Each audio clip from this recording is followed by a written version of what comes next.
Olá, sejam todos bem-vindos e também bem-vindas a mais um episódio do Provocações, o videocast do Ministério Público do Tocantins. Nesta temporada, estamos tratando sobre direitos e proteção de crianças e adolescentes. Comigo aqui, o nosso companheiro de temporada, Dr. Sidney Fiore Júnior, que coordena o Centro de Apoio Operacional da Infância, Juventude e Educação, o CAUPIJ, do Ministério Público do Tocantins. Então, finalizando a temporada, doutor, demos bons recados aqui já, né? A temporada foi ótima, né? Assim, excelentes episódios e tenho certeza que hoje vai ser um dos melhores também, né? Porque o assunto é um assunto super do momento, super atual, do ECA Digital. Então eu acho que as pessoas vão gostar muito. Bom, é isso mesmo. A gente já começa aqui também com a nossa convidada, que é a doutora promotora de justiça, a doutora Annelise Schlickman Mariano. Acertei o nome, né, doutora? Sim. Estava tão preocupada e acertei o nome. Então, e ela já atuou como delegada da Polícia Federal, delegada da Polícia Civil, né, e tem pós-graduação em investigação digital, né, nesse mundo cibernético. O risco hoje, doutora, aliás, eu não adiantei, o doutor Cid adiantou, eu não adiantei tanto o nosso tema, mas nosso tema desse episódio, nós vamos falar sobre os riscos da internet, o impacto das redes sociais, principalmente, né, dos jogos digitais, na vida da criança e do adolescente. Então, doutora, qual é o principal cuidado que tem que se ter? Quando se fala internet, criança e adolescente, de fato é um risco grande, há um exagero nisso, ou deve-se ter uma preocupação efetiva nesse ponto? Bom, então tá, vamos lá. É bastante coisa. As crianças ficam expostas a muitas situações na internet, mais do que a gente imagina.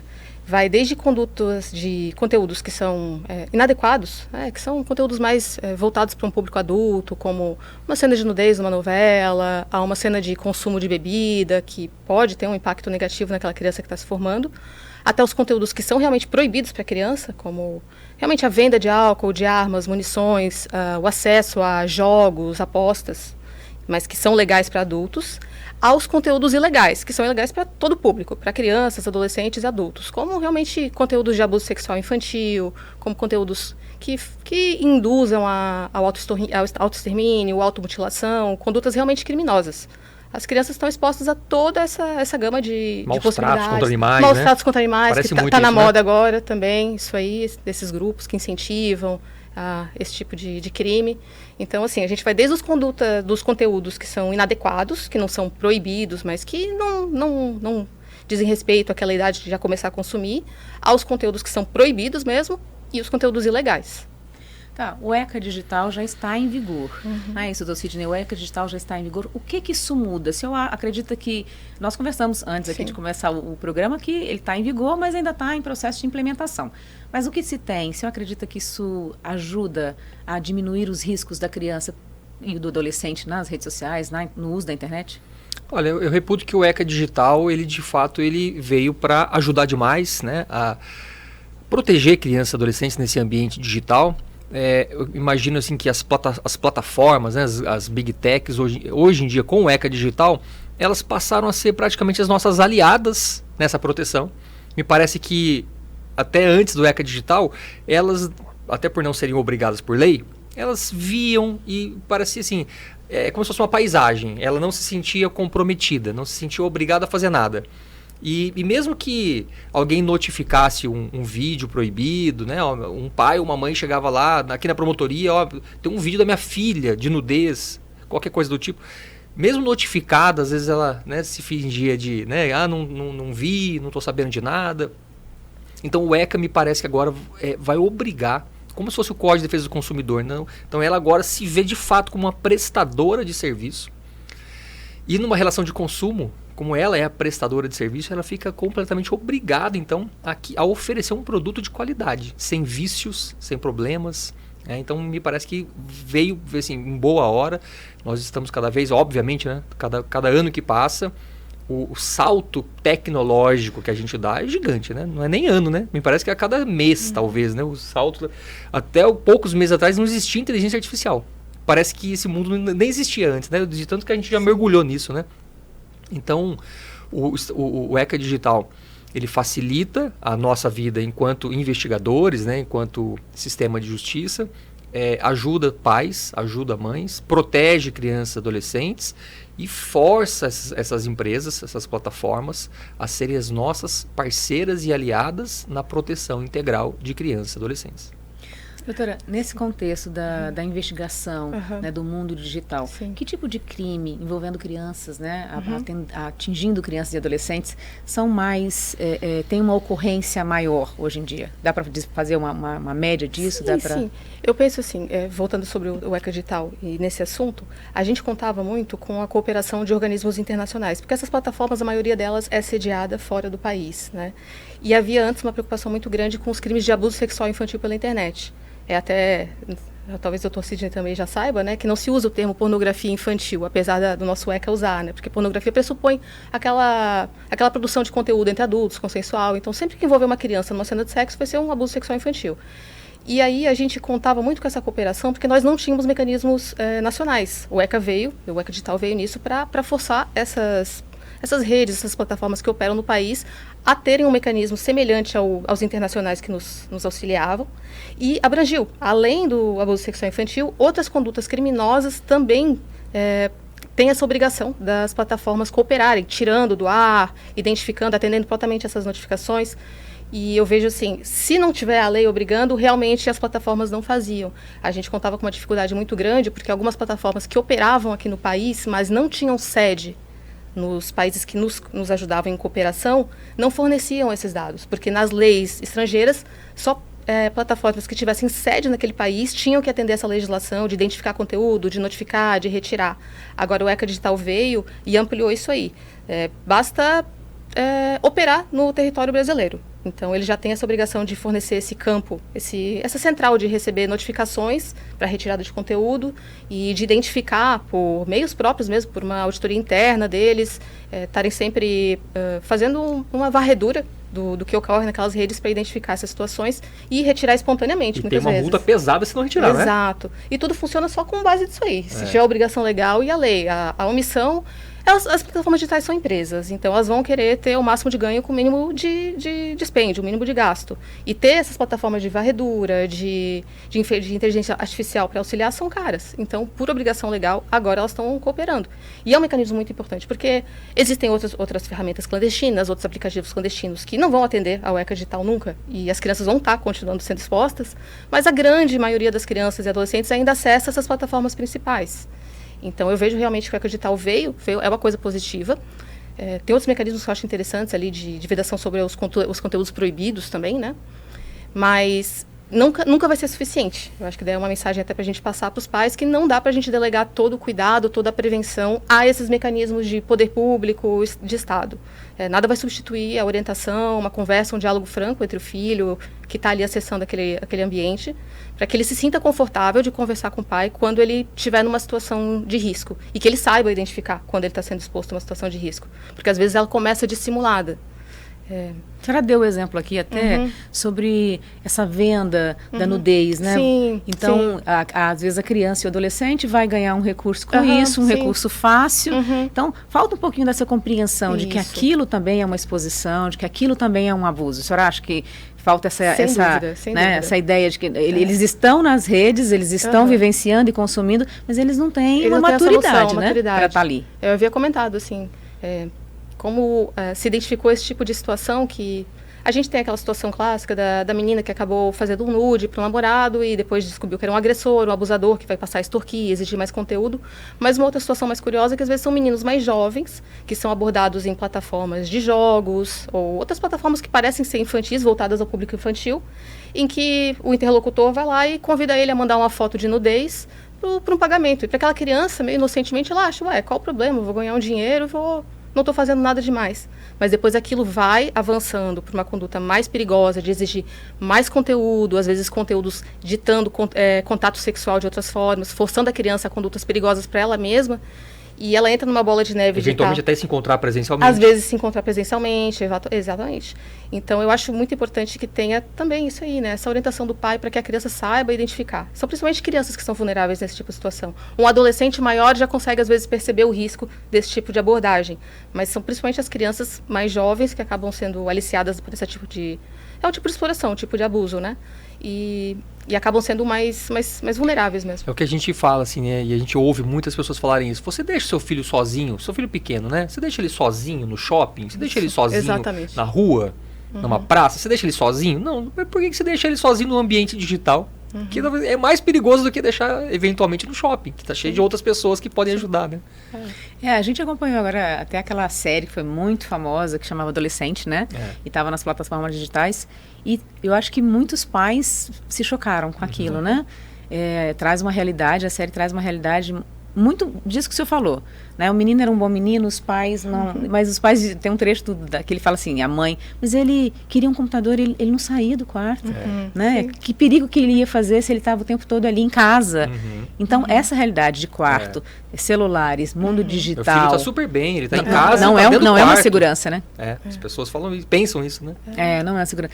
Eu queria que vocês comentassem também, nesse contexto, aí uma experiência minha até, a gente acompanhei uma defensora no combate ao abuso e à violência sexual de crianças e adolescentes, né? E ela atua, obviamente, nas redes sociais, mostrando como isso funciona. E na época eu, inclusive, fiquei chocada, porque ela falou assim, muita gente acha que o abuso infantil, a pornografia infantil, a senhora corrigiu que não é esse termo, né? Mas é o abuso sexual. Infanto-juvenil. Mas é o abuso sexual infanto-juvenil. Às vezes vem também da inocência dos pais em expor essas crianças, né? Sim. E aí eu me lembro que ela pegou um exemplo, era uma criança tomando um sorvete, eu acho que o sorvete caiu um pouco no peito da criança, e ela falou assim, para você essa é uma foto inocente, né? Às vezes se fosse do seu filho você postaria. Presta atenção. E ela começa a fazer um passo a passo, para mostrar que esse tipo de conteúdo não está na deepfake, né? Não é acessado por hackers, por pessoas que entendem. Não precisa ter um grande conhecimento. Não precisa. Aí ela foi mostrando, e eu fiquei na época muito chocada, porque o passo a passo ela chegou a uma conta, ela mostrou símbolos que são ícones, né? Isso.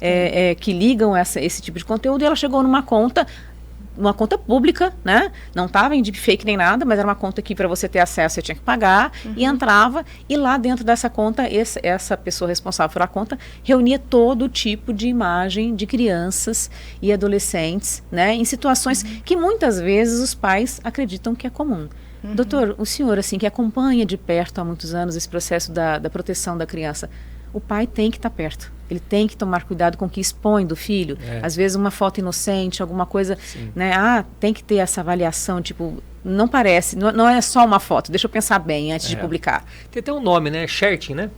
Sharing, em inglês, né? De compartilhar, sharenting. Sharenting, que né? é mistura share com parenting, né? Que é de compartilhar a conduta dos pais. Os pais que expõem os seus filhos em demasia nas redes sociais. Então, os pais que tiram muitas fotos, fazem muitos vídeos dos seus filhos e expõem eles, né, com muitos conteúdos. E nessa onda aí de tirar um monte de foto e fazer um monte de vídeo dos seus filhos, pode entrar, por exemplo, a sua filha de biquíni na praia, o seu filho pequenininho de fraldinha, brincando no parquinho. Então, assim, para uma pessoa, né, entre aspas, assim, normal, aquela foto é uma foto inocente, bonitinha. Para um predador sexual, isso aí vira conteúdo para ser vendido, conteúdo para ser compartilhado em fóruns de pornografia. Então, de fato, assim, eu acho que o podcast acho que também tem essa missão, né, de levar educação, levar informação para toda a sociedade. E uma das informações que acho que nós poderíamos falar é exatamente essa. Cada clique que você faça do seu filho, tome muito cuidado. Tem uma lente, né, infelizmente tem que falar isso, né? Coloque uma lente de um predador sexual. Ele gostaria de ver essa foto? Se a resposta for sim, não poste. Essa foto não pode ser compartilhada. Então, assim, tomar muito, muito cuidado mesmo com fotos e vídeos, principalmente dos seus filhos, dos seus netos, dos seus, né, parentes, dos seus amigos, em posições, olha a roupa que tá, olha a situação. Então é isso, acho que o podcast tem essa missão também de levar essa informação a todos. É isso. Se eu puder contar um caso assim, que mistura as duas histórias, favor. tanto do pai não ter noção da exposição do filho, quanto de não conhecer o filho realmente. Eu lembro de um caso de uma operação. A gente foi cumprir um mandado, tinha se identificado que naquele endereço estava havendo armazenamento e compartilhamento de material de abuso sexual infantil, e as investigações preliminares que a gente tinha feito levavam a crer que era o pai. A gente tinha identificado que era uma família, um pai, uma mãe e um menino de uns 15 anos, 15, 16 anos. A gente identificou assim, qual era o aplicativo que estava sendo usado para compartilhar, o nome de usuário. E as conexões, assim, tudo levava a crer que era o pai. Quando a gente foi cumprir, a gente começou a olhar os celulares, tal, dar uma avaliada, porque eventualmente se a gente encontra material naquele momento, material de abuso sexual infantil, é caso de flagrante, né? Armazenamento, a gente faz a prisão em flagrante. E o mandado já dá autorização para acessar esses dispositivos em loco durante o cumprimento da busca. E aí a gente começou a olhar o celular do pai e o celular do filho, e aí a gente descobriu que era o filho de 15 anos quem acessava e consumia aquele tipo de conteúdo. Não tinha nenhum material que pudesse caracterizar flagrante, mas eram prints de fotos de bebês de fralda, de crianças bem jovens. Ele era um menino de 15 anos, ele se interessava por crianças muito jovens, muito jovenzinhas. E aí depois a gente identificou o computador, o pai mostrou, não, esse programa aqui, é meu filho que usa esse programa, o aplicativo que a gente já tinha identificado, né? Então a gente teve toda a certeza de que, naquele momento, né, daí depois levamos tudo para analisar com mais calma. Depois os conteúdos eram os conteúdos, assim, não eram assim, eram de um nível, assim, de perversão e de troca de mensagens com adultos. E aí me chocaram as duas coisas, assim, o pai e a mãe que não tinha a menor noção do que o filho estava fazendo. O menino já estava num comportamento, assim, avançadíssimo de consumo de material de abuso sexual infantil e de conversas e de oferecendo material. E as fotos de crianças que eram expostas por pais que estavam ali no círculo dele, no círculo de contatos dele.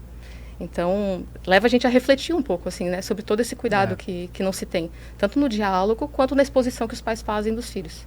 A senhora colocou uma coisa para a gente aqui que uma vez na internet, e é um ponto que todo mundo sabe também, né? Uma vez na internet, mesmo que você consiga judicialmente retirar um conteúdo de uma determinada plataforma, mas está no mundo virtual, não sai mais. Né? Acabou, Isso. É muito difícil. O ECA Digital criou mecanismos para a gente conseguir tirar de pronto, mas a gente vai tirar dessas plataformas oficiais, vai às vezes tentar interromper um pouco o avanço, né, a disseminação, mas é muito difícil.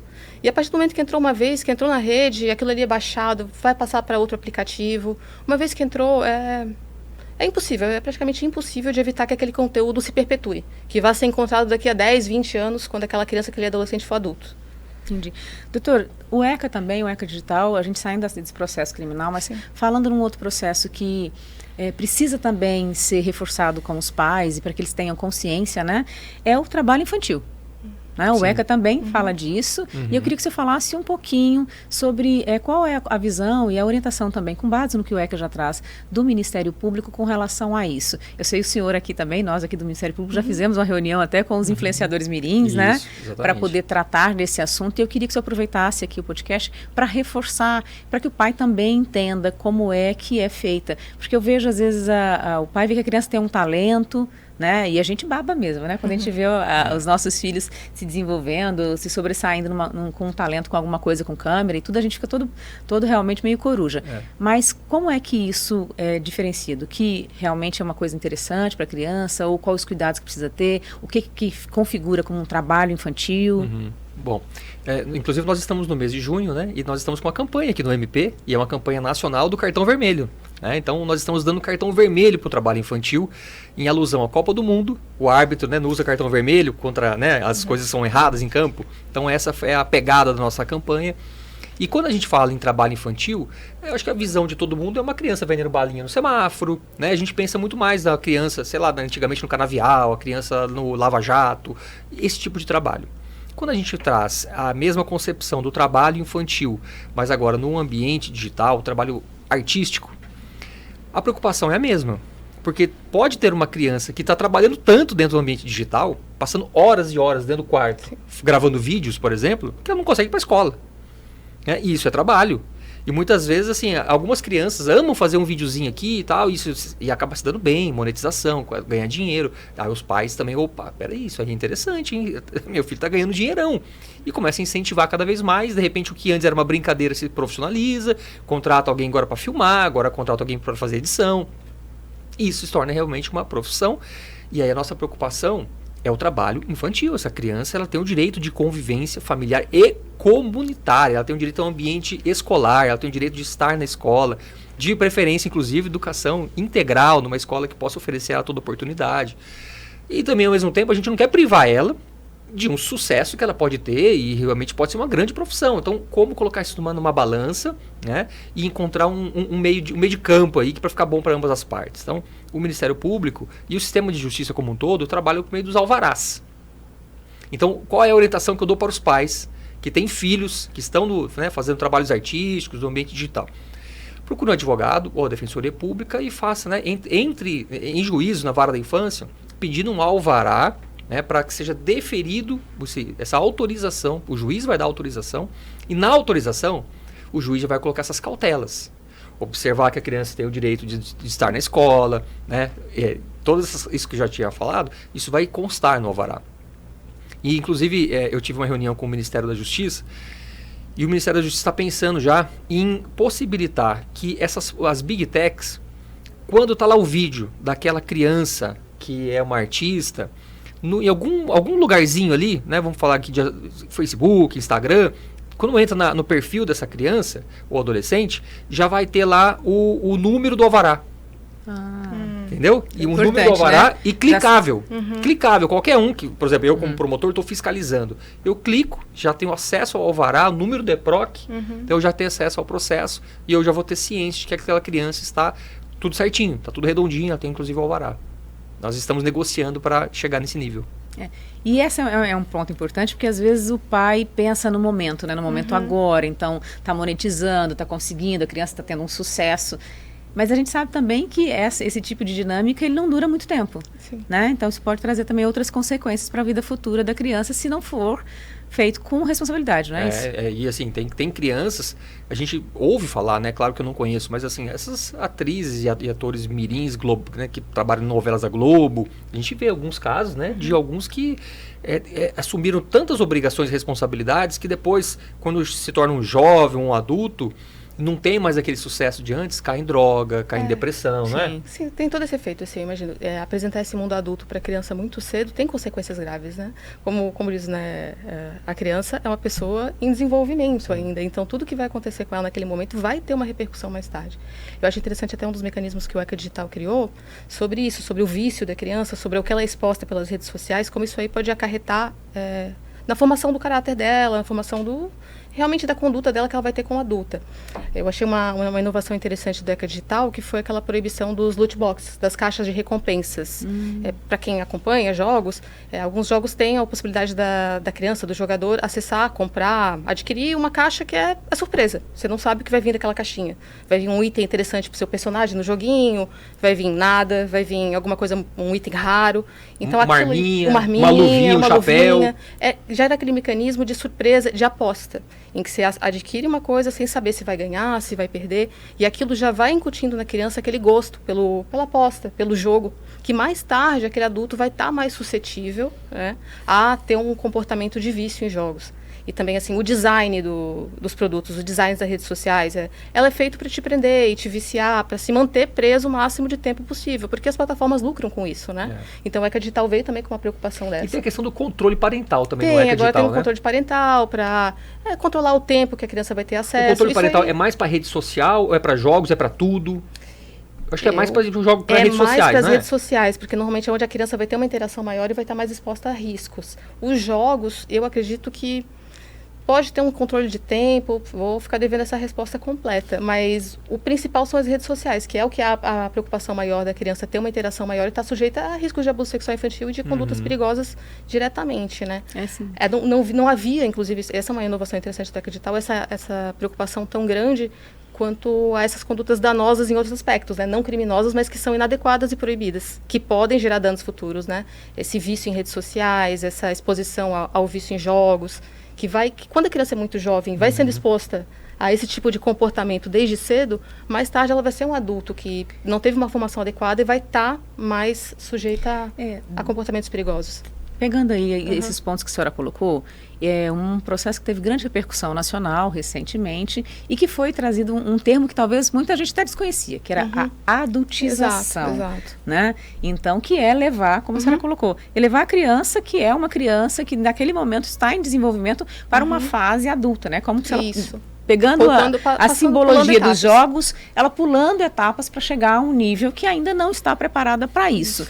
Doutor Sidney, como é que o Ministério Público e como é que o próprio ECA também já vem trazendo para que se tenha mais cuidado com esse processo de adultização? E primeiro até assim, deixar muito claro para os pais, para os responsáveis, o que quer dizer esse termo, né? De fato, porque a gente vê muito comum, você entra nas redes, tem crianças de 8, de 9 anos que está dançando músicas que nem adulto deveria dançar. Né? Músicas com teor assim mais como diz a minha terra, mais cabuloso, né? Então, assim, e você vê que o pai tá do lado, né? Que os pais estão ali, que muitas vezes a conta é postada, senta lá assim, conta regida pelo pai, pela mãe, e tá lá a criança dançando, usam roupas diferentes, né? Mais adultas. Então, assim, eu queria que você definisse o que é a adultização e depois a gente poder falar desse cuidado também que todo mundo precisa ter. Me parece que a adultização é esse comportamento avançado, já adultizado, feito por uma criança, normalmente colocando maquiagem, colocando um batom mais forte, colocando, né, uma roupa mais sensual. Então você muitas vezes coloca essa criança, adolescente, numa situação de erotização. E isso, obviamente, né, como a gente já falou ao longo do podcast, essas imagens na mão de um predador sexual, ele vai vender isso daí, ele vai colocar isso em fóruns, né, e de fato o cuidado que os pais devem ter exatamente de ter esse olhar, né, mais malicioso mesmo, né? Você tem que ser malicioso para proteger o seu filho, porque infelizmente no mundo tem as pessoas maliciosas, né? Então a gente tem que ser malicioso antes dos outros, né? No sentido de não fazer isso, não expor seu filho dessa forma. Então tomara que o podcast, né, porque o Provocações chegue nessas pessoas, que as pessoas tenham essa noção. De uma outra forma, assim, mais técnica, digamos, quando uma situação chega na promotoria da infância, como a minha tendência é chamar os pais para uma conversa, eventualmente até chamar o conselho tutelar, né, e aplicar uma medida de proteção, né, explicar para esse pai, para que ele tome essas condutas mais proativas de proteção aos seus filhos. Isso pode ser denunciado no Ministério Público? Alguém viu isso e pode ligar. Eu já tive caso da promotoria. Pais separados, e as fotos eram postadas, eu não me lembro se era pelo pai ou pela mãe. Mas como eles eram separados, um dos dois veio na promotoria, mostrou os vídeos e falou, olha, eu não concordo com isso. Então, a minha conduta foi de chamar a outra parte que estava com a guarda da criança, explicar o problema. Ela não tinha noção, a pessoa não tinha noção do problema. E uma vez assim cientificada do problema, né, a ideia é que, assim, através de uma medida de proteção, é que ela interrompa esse tipo de publicação. Não tem problema nenhum você continuar batendo fotos e vídeos dos seus filhos, mas em situações normais. E não colocar uma mini saia numa criança e fazer ela dançar o El Chan, né? Ou coisas do tipo, dançar funk, coisas do tipo. Hoje temos coisas piores. Coisas piores, né? A música do helicóptero, né? Então, assim... Eu lembro de um caso que ficou bem famoso, que às vezes tem o pai que realmente é inocente, não está percebendo, né?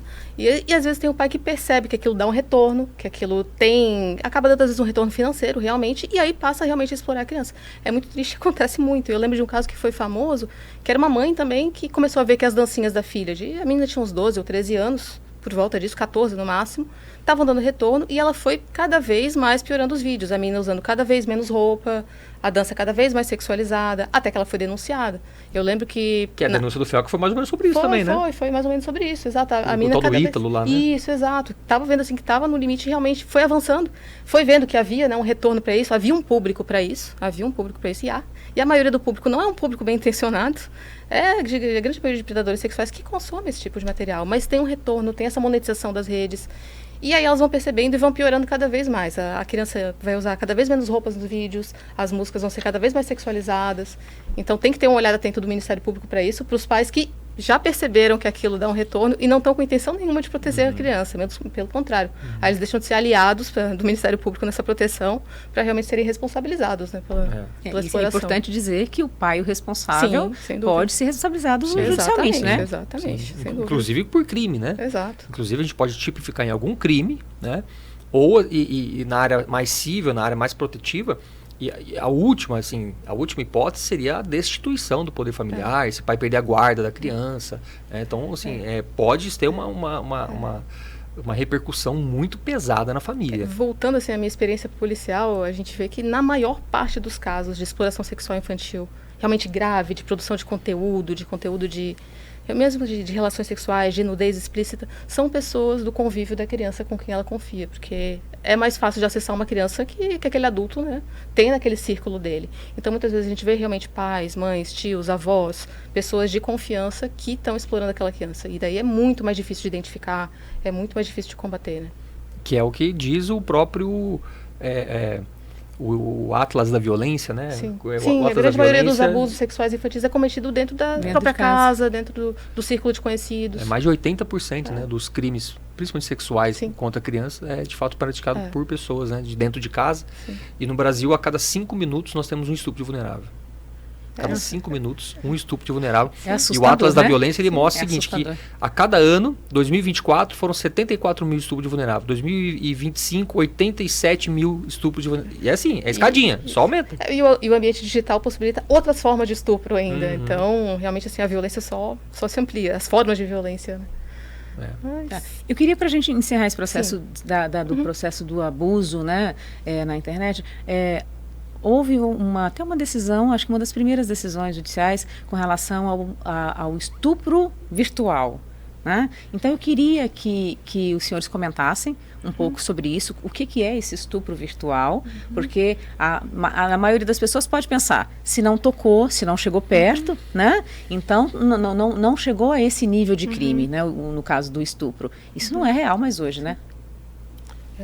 Bom, achei que sim. Tá fique à vontade. Não, a gente tem esse tipo, começou a ser reconhecido, por vezes assim, o abusador está à distância daquela vítima, mas ele direciona, ele determina como que ela tem que fazer aquelas imagens, que tipo de contato sexual, às vezes com introdução de objetos, às vezes com interagindo com outras pessoas. Isso é feito sob demanda. E também, voltando à prática policial, a gente pegava casos de redes especializadas em fazer essa mediação. O abusador contatava o aliciador tinha acesso àquela criança e ele escolhia o conteúdo sob demanda que ia ser produzido para aquela criança. Isso tem um mercado gigantesco no mundo de pessoas daí que fazem os abusos, aqueles que estão abusando sexualmente, mas aquele que está de longe também vai acabar sendo responsabilizado pelo estupro, porque ele que determina toda a ação, ele que dirige como é que vai ser a cena, quantas pessoas vão estar, qual o tamanho daquela criança, qual a idade. Então tem modalidades assim terríveis de estupro virtual. É bem importante que isso passe a ser considerado crime tanto quanto o crime presencial. Eu me recordo, acho que foi no ano passado, quando eu vi a primeira vez que o MP denunciou por estupro virtual. Era um caso do Rio Grande do Sul, em que um maior, ele estava se relacionando virtualmente com era uma criança com menos de 14 anos de idade, e ele comandava a cena, determinava que ela se despisse, introduzisse objetos, né, no corpo dela, e isso tudo depois foi comprovado, né, esses vídeos vazaram, digamos, e o Ministério Público ficou naquela dúvida entre denunciar pelos crimes descritos lá no final do ECA. Tem vários crimes, quando você expõe imagens de crianças e adolescentes na internet, e esses crimes a gente estava muito acostumado a denunciar. Então, a grande novidade é que nós saímos dos crimes definidos no próprio Estatuto e abrimos o Código Penal.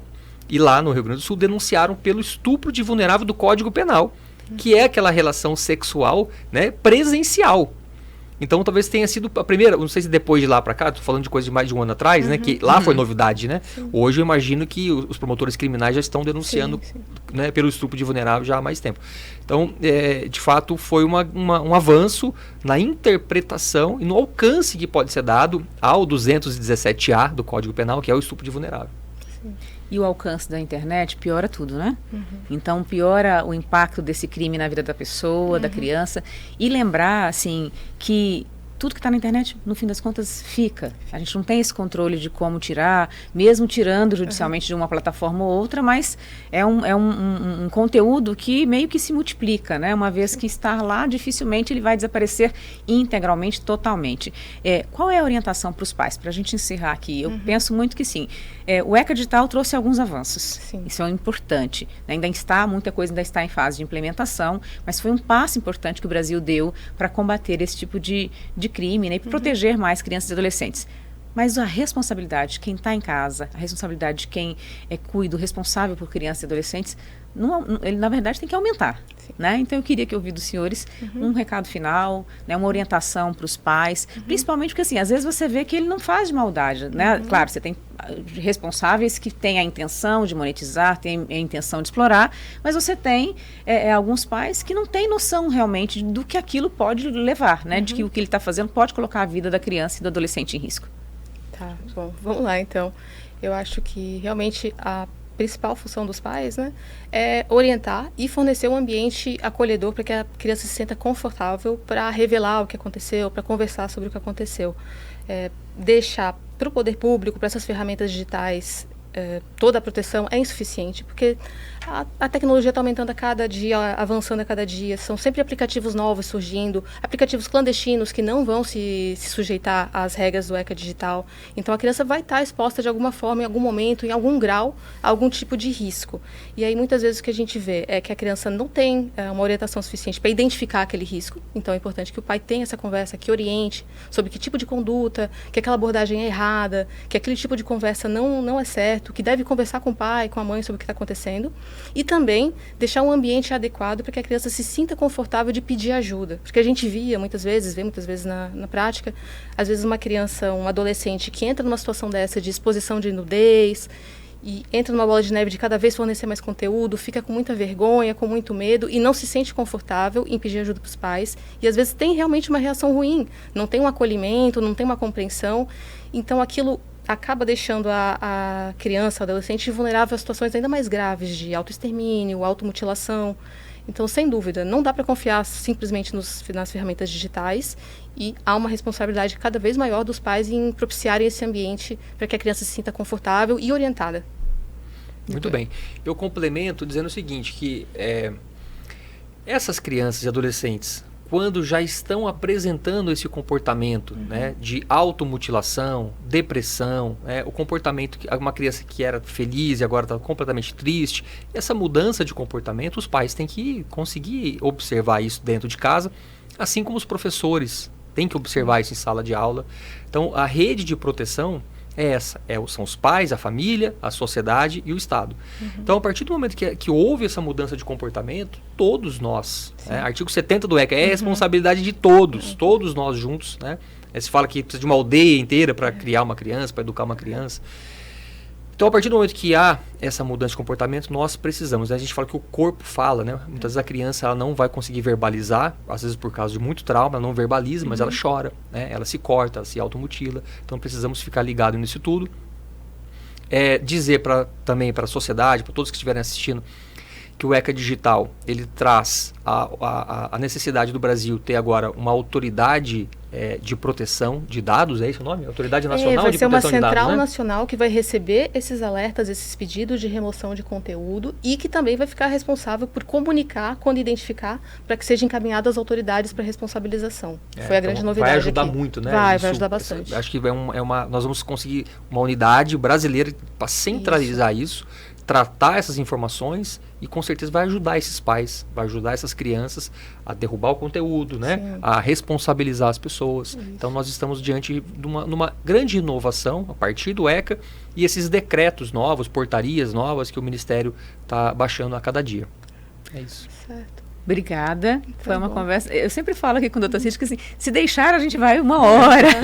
Tem sempre muita coisa para falar, né? Sim. Mas agradeço a presença dos dois. Nós encerramos, inclusive, a nossa temporada falando sobre proteção e os direitos de crianças e adolescentes. Levamos recados importantes, né, doutor? Muito, demais. Parabéns a todos. Que bom.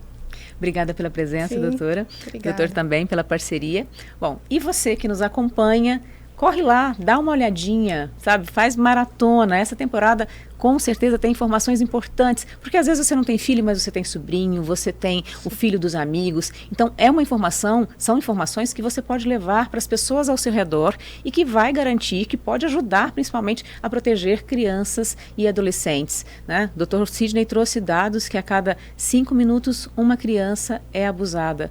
Com o impacto da internet, isso aumenta muito mais. Então, é responsabilidade sua, minha, nossa, do Ministério Público de continuar aí lutando e defendendo o direito das crianças e dos adolescentes. Então, compartilha, consuma essas informações e multiplique isso por aí. E até a próxima.